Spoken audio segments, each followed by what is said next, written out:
Okay, welcome back. I'm going to give like a quick update on where I'm at. And let's start, I guess, from top to bottom. So I've actually started working on the handlebars. It is, I've, I already bought the wiring harness, so I've started feeding the wires through. This is for the light switch. This is for the horn. And I have, I've installed the, the timer, the timer cable in there. I have fed the cable for the throttle through. I'm waiting on an end right here. It's like a spool end that goes on here, and it gets pulled back and recessed here, and then tightened down. I'll show that. I've actually already done that cable on the other side, and so for the timer control cable, I've already routed it down, and it goes through the engine, and I have it basically through the timer, and it's going to be able to advance and retard the ignition. I'm going to do a video on setting the ignition. The I've got basically the temporary harness here. I have a temporary switch here. The yellow is ground. That's the temporary ground I just set up. That's for the light, power, and to the this goes to the coil. And again, it is just, I've got to build a dash, so that's one of my later projects. I just have the wires lightly tie wrapped until I get until I get ready to put the coil clamps on. Obviously, I have the ignition, the intake manifold installed, and the carb is installed. The engine is generally wrapped up. I don't have any of like the oil lines or like this little breather line. I've installed some temporary grounds here just to make sure that it's, because I mean I have ground, but it's this ground wire up here gets connected in the dash, and it's just not, I don't have the dash connected yet. Most of the stuff is really easy, so that's why I really didn't film it that much, but it is, I've got to adjust this, but this is the brake lever I have. And here is where things get kind of dicey, because this is a 1931, and everything from 32 forward seems to be slightly different than a 30 or a 31. And there's a clamp here that I've installed that it doesn't go on a 31, but I want something in here to secure the muffler. So I've installed the header, so the exhaust header is installed. I have a muffler installed. I don't have it all done yet because I'm still tweaking, obviously, everything. I have a battery box installed with a battery in there. It's a 6-volt system. I've installed fluids in both the engine and in the transmission. At this point, I have nothing leaking, which is great. I guess I didn't think I would, but in addition to the brake lever, I have in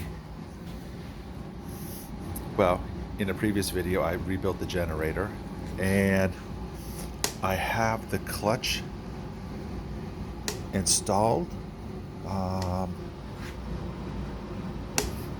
And obviously the clutch is not adjusted. I have the fuel strainer installed.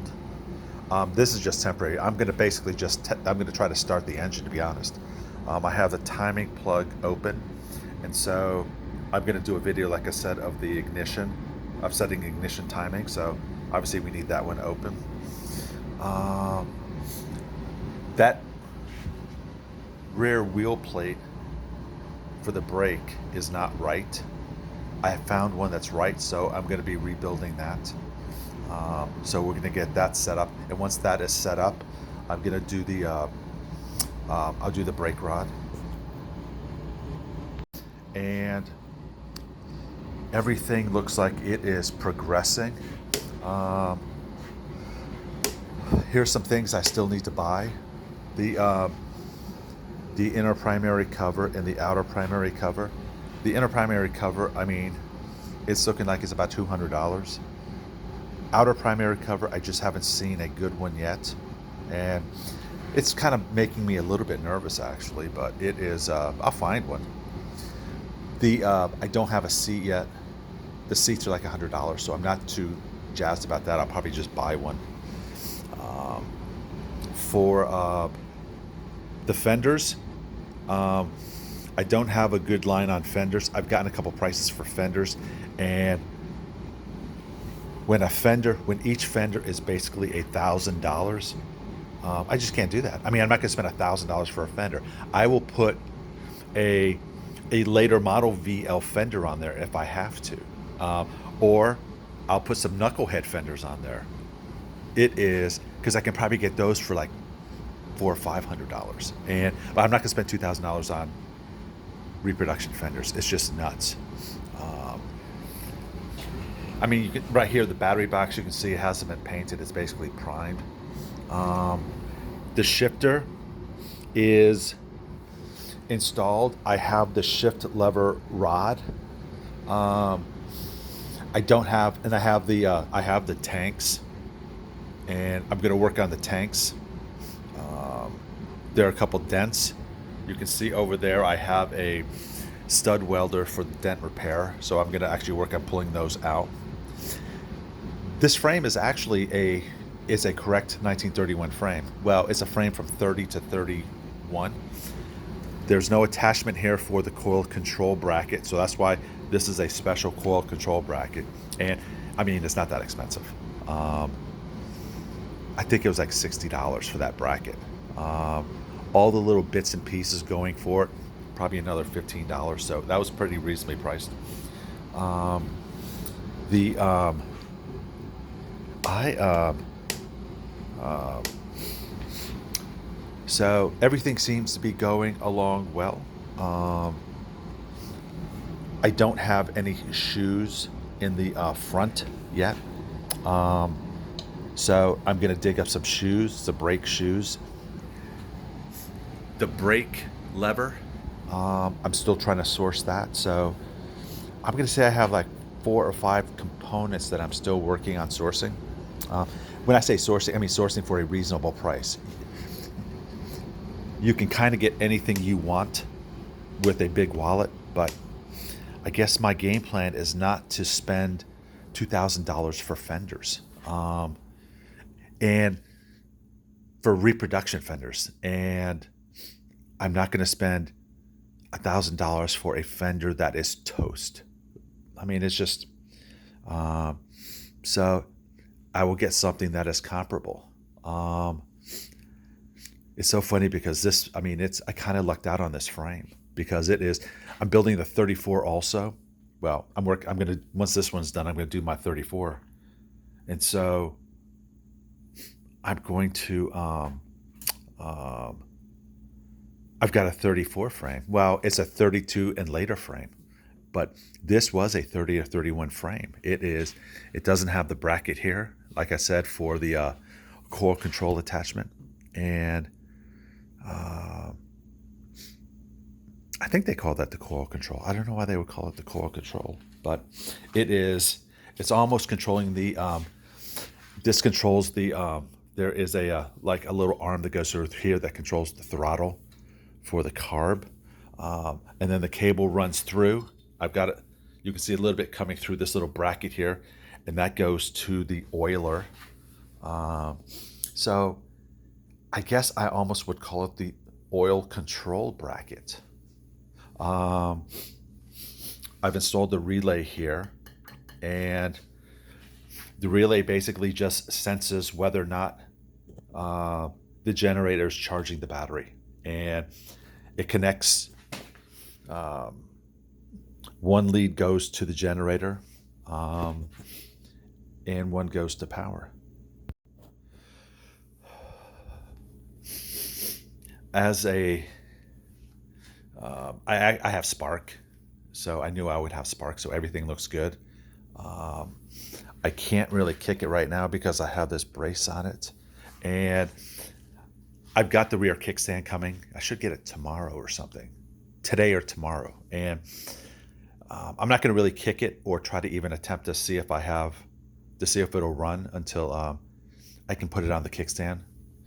Um, and so once I get it operational, and here's the thing. I mean, I've actually looked at the timing already, and I mean, it's so close right now already that I know it will start, but it is just slightly off. So I'm going to go through and I'm going to set this timing pursuant to the rider's manual.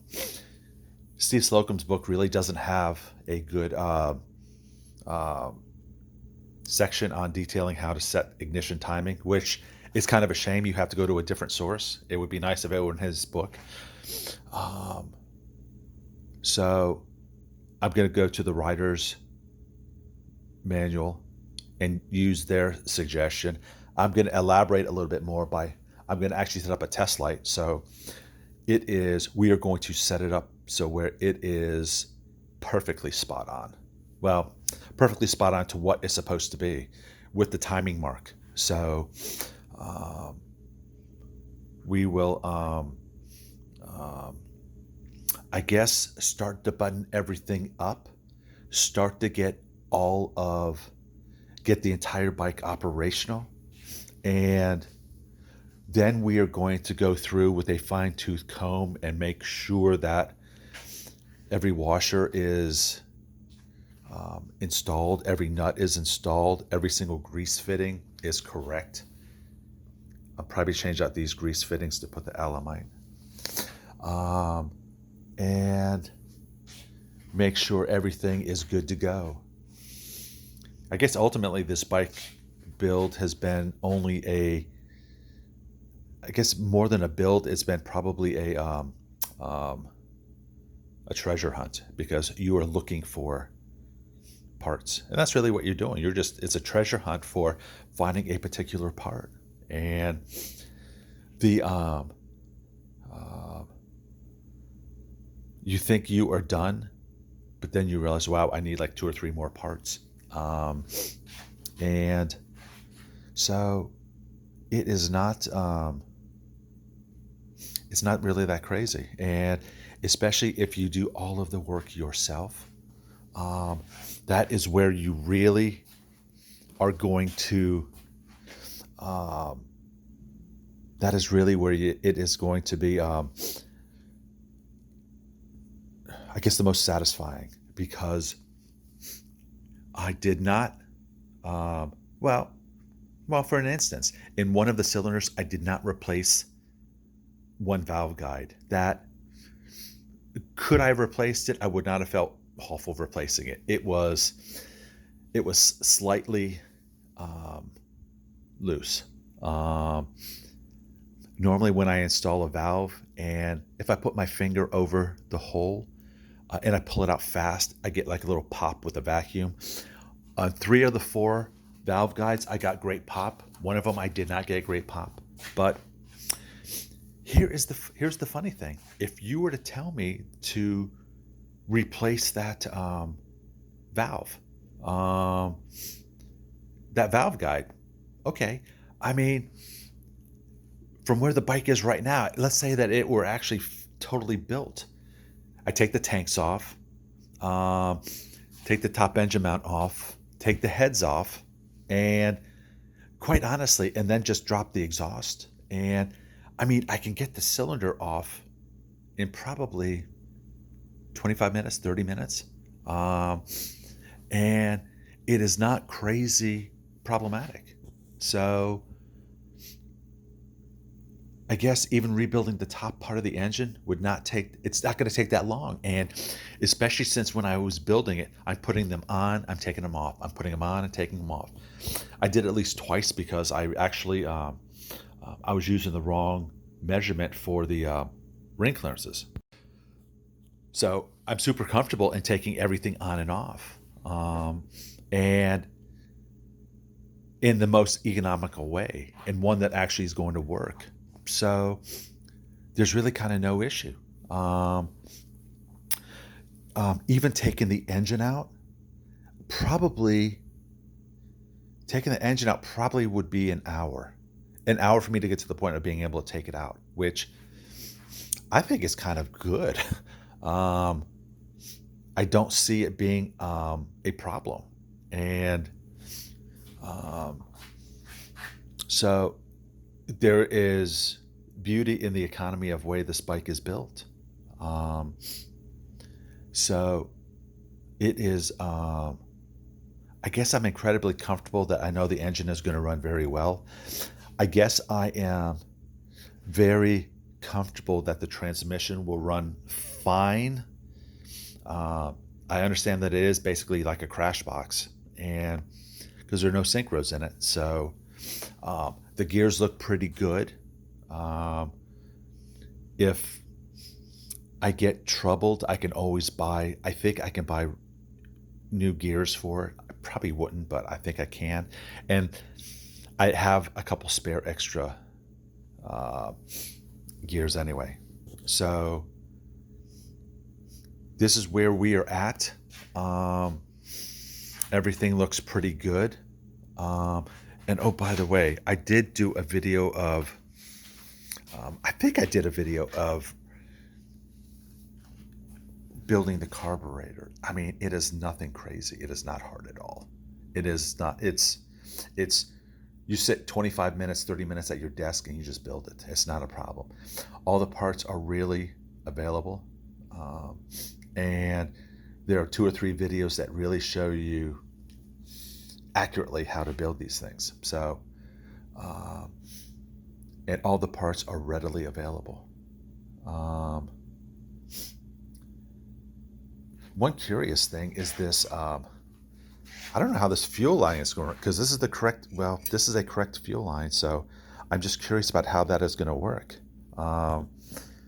It looks like it is going to be slightly troublesome, but I have not gotten to that stage yet. So when I get to that stage,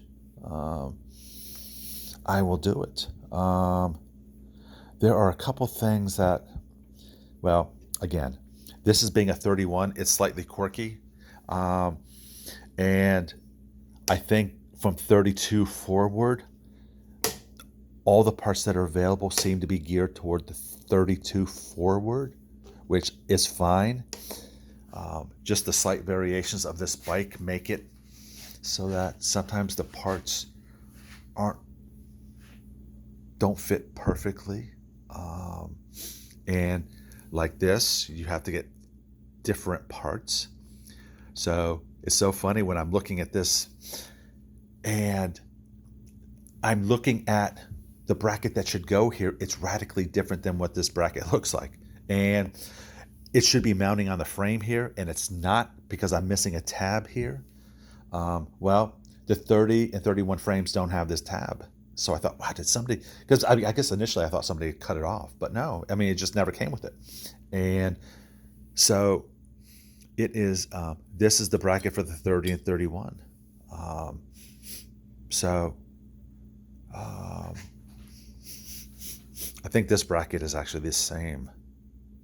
So